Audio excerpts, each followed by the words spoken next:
There are many different styles of communication, but one thing is certain: the ability to effectively communicate, identify breakdowns, and fix them quickly is a virtue inside of the business universe. Today, I'm speaking with my guest, Bert Carder, fellow growth thinker, senior advisor and strategist for Growthink Consulting. Bert, welcome to the show. Thanks, Jen. Thanks for having me. Well, I'm excited to talk about some methodologies and techniques around fixing broken communication. But just to preface this, why is communication so important? Well, I think communication is a basis for humanity and connection, right? Without communication. So it's not just verbal, it's obviously nonverbal. We've got all of these different senses. So without the ability to communicate, we've all felt it. You've gone into maybe other countries or cultures and you didn't know how to communicate or didn't know what they were communicating, and you felt maybe a little disassociated. So I think that's what can happen in a business as well, in a different way. So we've been around a lot of businesses over these many years, and I don't know about you, but I've experienced most of the pain points come from founders feeling frustration with their team, and they feel like they can't effectively communicate with their team and get their points across, and they can't inspire the actions that they're trying to get from them. Why is this?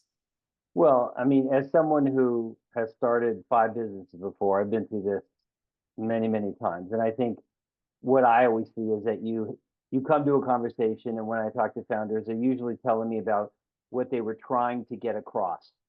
And the reality is that communication is only made up a little bit of what you're trying to say, but a lot of what you're trying to hear, what you're trying to get, what you're trying to receive. So when you walk into someone and you say, listen, I need to tell you this, and maybe their cup is full, there's no room to listen, right? It's just going to splash around.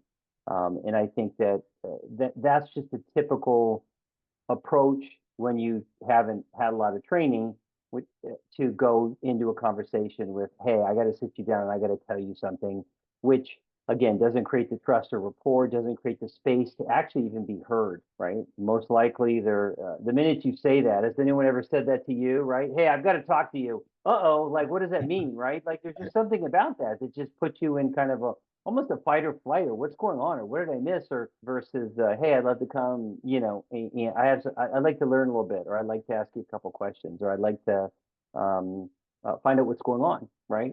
I could come to the same conversation. Hey, we need to talk about this, or hey, I'd love to come and find out what's going on, right? And coming in, prefacing it as I'm going to ask some questions and hear to answer a question. I think that's really where founders a lot of times go wrong.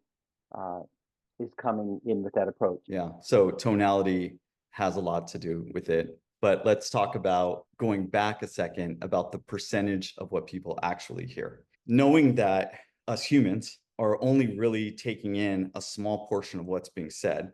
We're taking in tonality, body language, other factors, but we're only hearing a small part. What can CEOs do to make sure that small part that they really need to get through is actually getting through? That reminded me, when you just said that, reminded me of the whole communication pie chart, right? Where communication is 7% words, 38% tone and tempo and these kinds of things, and 55% body language. Are you coming into a conversation and managing your body language, managing your tone, what you're, all of these things? These are communicating just as strongly as those words. I think going into what I like to do is go into a conversation with some questions. Like, okay, I know what I want to get across, but what do I not know? Mm-hmm. That it would be good for me to start with trying to get that additional information before I say what I need to say. And it's amazing. I mean, probably 3/4 of the time, I learned something that I didn't know in those questions before I go on my whatever I was going to say, that changes what I was going to say. Especially if I'm like, oh, I didn't really know that. Well, why do you think that happened? And ask a follow-up question. It's derailed the conversation, but in a really powerful way. And it has me listening. And then at the end, usually I'll say something like, do you mind if I share a little bit of what I see, or what I'm thinking, or what I think might improve it?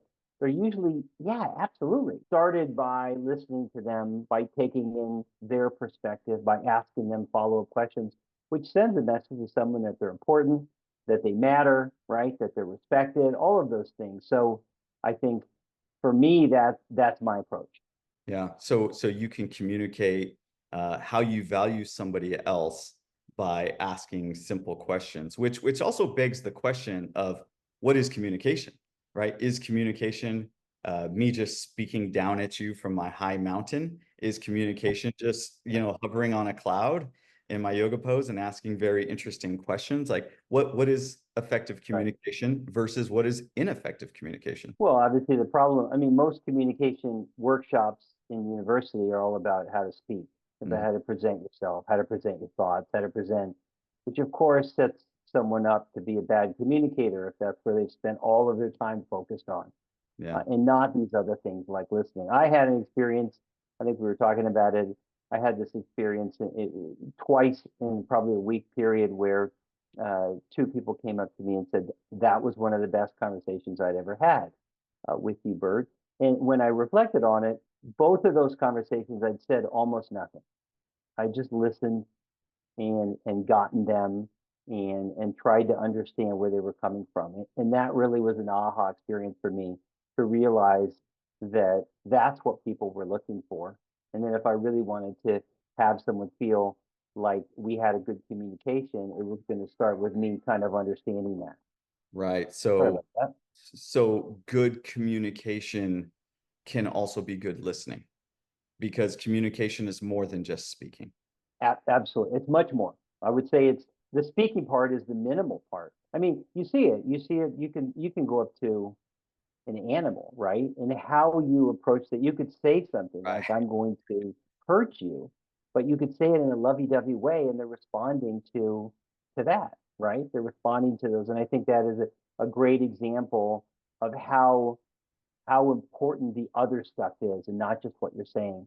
So for me, it's listening. One of my favorite quotes is that people don't care how much you know, but know how much you care by how you listen. Yeah. That's beautiful. Is there a correlation to success and communication style? Because we're kind of touching on different styles of communication here. It's the correlation between success, leading a company and driving it forward, and communication styles. Well, I think you could have short-term or small success and be a horrible communicator, but you're not going to get very big because usually you need a group of people, you need a team of people, you need other people to trust you, to believe in you, and and to follow you or to give their all, right? And people follow leaders that believe in them, you know. So if you're a communicator that is basically like, no one's going to do it as well as I do it, I need to tell them, I can't really trust anyone to do it the way that I want, you're going to end up with a very weak management team and you're going to only have a certain level of success. So I think if you want to get to a championship, right? We've all heard that quote, right? You can win a medal as an individual, but if you want to win a championship, it takes a team, Right. right? And if you want championship size success, you're going to have a team. You're going to have to be able to pull back from, probably as a founder, you started out by doing a lot of the daily, what has to be done to deliver the product or service. But ultimately, to succeed, you need to pull back and you need others to do it, right? So you need to be able to communicate.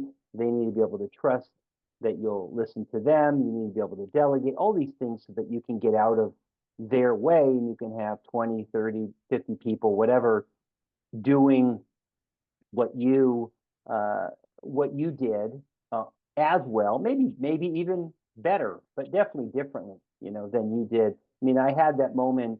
I had a training company, and we were training trainers, Mm, and we were training trainers to public speak. And after one of these sessions, one of the participants came up, and I happened to be there, just kind of watching the speaker who we trained, and she said that was the best thing that's the best event I've ever seen. That's the best speaker I've ever seen.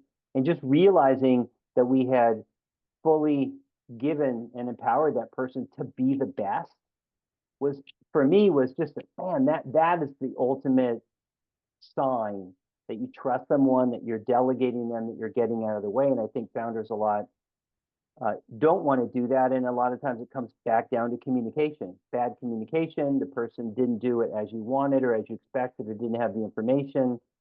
And then that can obviously breed your level of just insecurity or fear of trusting anyone or delegating. And I run across that a lot.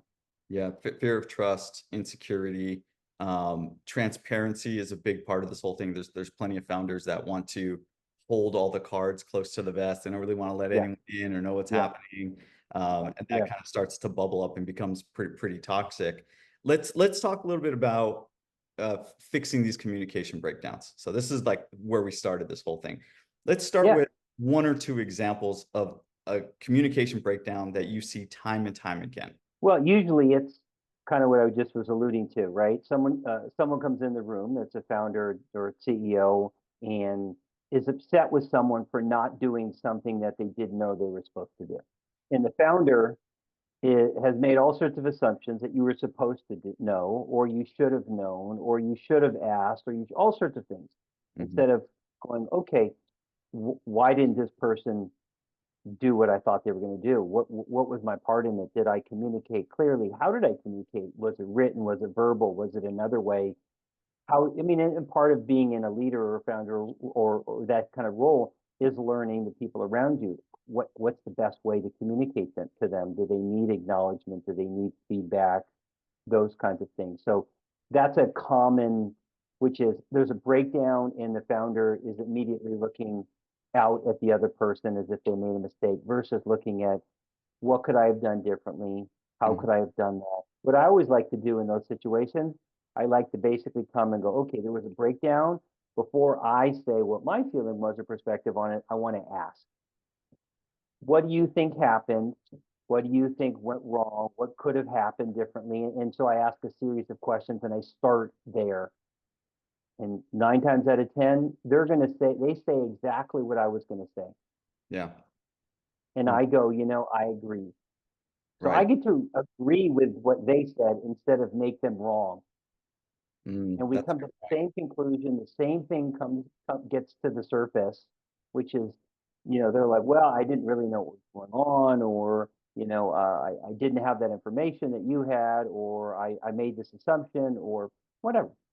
But 9 times out of 10, that's what happens. And so I would say that the one or the first most important to be thinking about is what can I ask to learn what was going on over there in communication. It also sends the person to a different part of their brain, right? Yeah. And when you go sit down with someone and you start talking at them and they're trying to listen to you and understand what's important, what's not important, um, are they in trouble? Are they going to get fired? Whatever, Right. like Right. they're in a different part of their brain. And when you ask someone a question, they have to go to a different part of the brain. They're not in that fight or flight or that hypersensitive. They're in an inquiry place, which is a different part of the brain. So you're immediately kind of controlling the situation by going, you're going to change these conversations. Are you familiar with a book called Crucial Conversations? I am not. Tell me more. It is a fantastic book. I've read, I don't know, it must be 20, 25 years ago. And it's something, the title is something like Crucial Conversations, How to Communicate when it's tough or when under high pressure. So some version of that. I'm not getting it exactly correct, but it was basically strategies for trying to communicate when you're in those hard situations. And I always remember, I mean, it was a fantastic book. I would highly recommend it to anyone that has experienced that or just is trying to build new tools for communicating. Um, yeah, fantastic book. I love this comment that you made, which is agree versus make wrong. Because I think when we start talking about effectively communicate, I don't know about you, Yeah. but I hear the inverse. I hear, why do I need Mhm. to know how to effectively communicate? Because I communicate all day long. So what is this whole learn how to be effective? What you're telling me is that there's times in my life where I'm ineffective, and those times are contentious times, and they're usually a little painful. So now I need to learn this new thing, and it starts kind of conjuring up more negative than positive. So this Right. idea of agreeing with someone versus making them wrong, I think, is pretty powerful. Now Yeah. let's talk about today, where we're at right now, 2024. What is happening? It's post-pandemic. It is a remote work environment, and we are Yeah. having communication challenges in the remote world because we're just not sitting next to people anymore. So what are some of the challenges that you're seeing right now caused by this remote world that we live in? And what are some techniques do you think we as leaders can do to be better communicators when we're not sitting next to our team members every single day? Goes back to everything we've been talking about. When you're sitting next to someone, you're listening to them with your ears, with your eyes, with your smell, with everything, right? You're receiving, you're understanding them or overhearing them. So you're using all of these senses to get to know them. And when you're all alone and all of a sudden you link into, a Zoom meeting or something, you don't have any of that. You just have the words, or maybe you have just the text message or the Slack channel or something like that, the misunderstanding. So I think the best thing is to kind of frame it up. If you're getting together with a group of people or another person, start with where are people at right now? If you need to learn one thing right now in this conversation, what is it? Is there anything on your mind that would, if we could solve that right now, would make the world of difference? It's basically just going around and doing that thing that you would have naturally probably happened at the cooler or overhearing, but you have to manufacture it. You have to make it happen now because it's not happening. Right. I have So a business partner of mine. We always have this term called text tones. Like if it sounds like we're getting a little weird or contentious with each other, sometimes we right, mean it to be so. We'll just be like, oh, hey, right, text tones, like we're getting the wrong tone on this text. Actually, I don't mean right, anything by it. I'm just right, asking right, this right. type of thing. So I like what you're saying about like framing the conversation Mhm. in a Yeah. tech heavy environment. I think that's smart. Yeah, it's really starting with the fact that I've missed that. So I think if leaders can realize that they're missing that and start their engagements and communication by asking that or by checking in, I think the communications are gonna improve drastically, greatly. What about conflict resolution? So often as a leader, we get pulled into conversations that sometimes have very little to do with us directly. Maybe we're effective communicators, but a Yeah, layer or two or three down the rung, people are, yeah, in contentious states. And then we actually have to go in and referee and yeah, help, the situation. yeah. So let's talk a little bit about conflict resolution, because I think it is a cornerstone of fixing breakdowns before they break the business, especially in larger Yeah. organizations that we work with, right? I mean, it's easy when your team is, let's say, 20 employees. When you have Right. 200, 2,000 employees, completely Yeah. different numbers. So how does one navigate the arena of conflict resolution to be effective? Well, I think you have to start by identifying the shared space or the agreed upon vision, goal, objective, right? Two people are sitting down, it appears that they're opposite, but there's actually a commonality that's either being suppressed or hidden right there. So uncovering that where it's okay, we're both looking to achieve the same thing, but we have different objectives, right? Right. What are we trying to achieve? Are we both trying to achieve that, or are we as a group trying to achieve that? I think if you start there and then delve into, okay, where is the breakdown occurring, or where is the misunderstanding, or where's the upset occurring, and then drawing it back to, you're always drawing it back to that common area versus trying to be jury and judge. And this person says, or this group says, this happened the way I saw it, of course, right? It definitely happened that way, and we're right because of this reason, and the other person, and you're like, okay, you can't go anywhere with that because you haven't established, and you can't do it after. Once they've laid down those like fighting lines, you can't go back. Yeah. So I would say when you're going into a conflict situation to go, okay, before we get started on the details, and I want to hear them so people know they're going to be able to share, I want to kind of reaffirm what are we trying to achieve, or what is that common goal or objective that was there, and do we agree on that?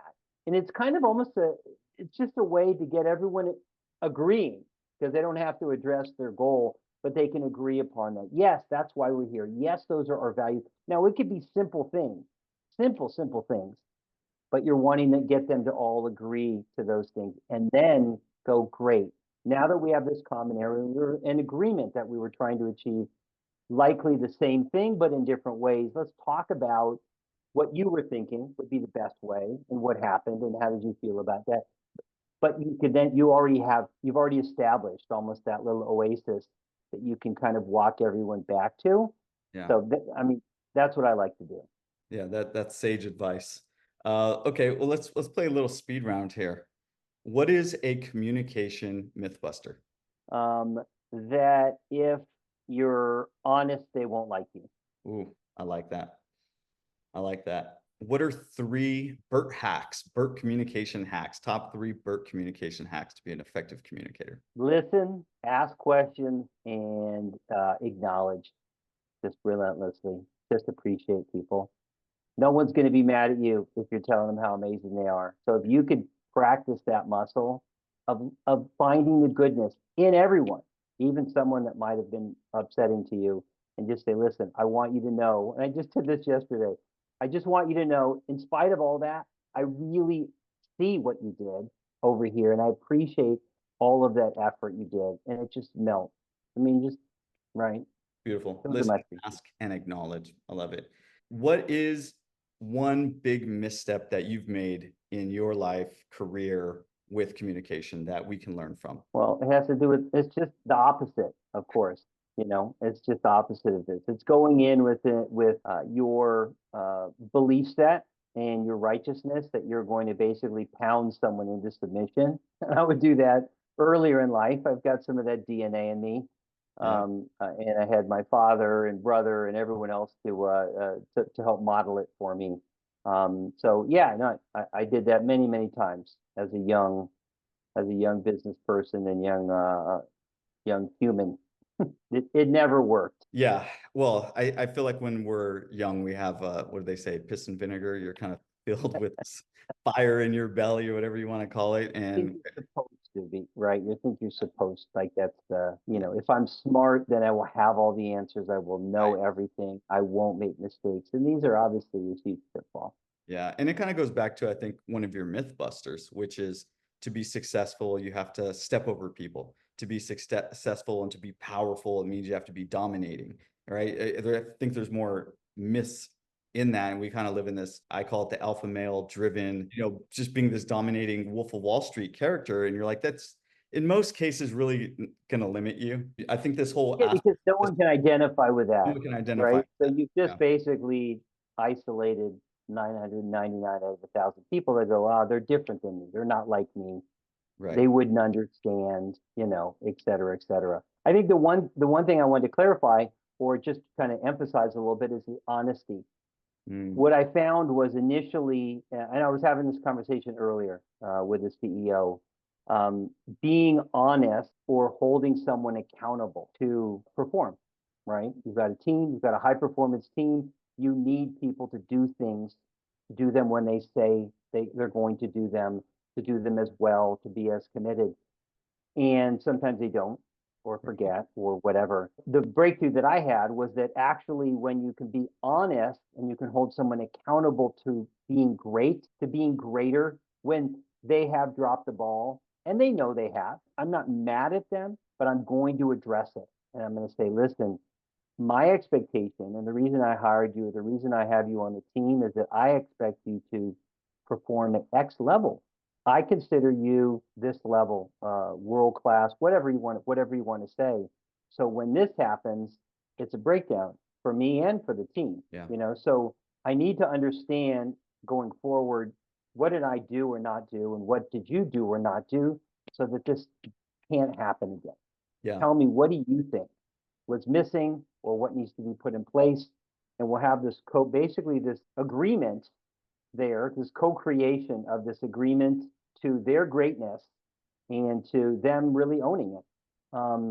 And so I've always later on, could have been 6 months, a year, 6 years later, the person they respected that I felt that they were great, sometimes greater than they felt, Yes. and that I held them to account and not just let them get away with some Right. crappy excuse about why they didn't do what they said they were going to do or do it the way they would.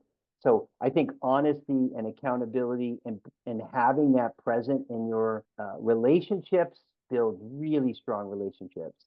And the communication is going to be better and you can build on that. So just to recap here a little bit on some Bert gems, this notion of agreeing versus making somebody wrong, because this isn't about pointing fingers. It's us coming to a mutual agreement of what the situation is. So we can both see it from the same lens, and then we can work on fixing it.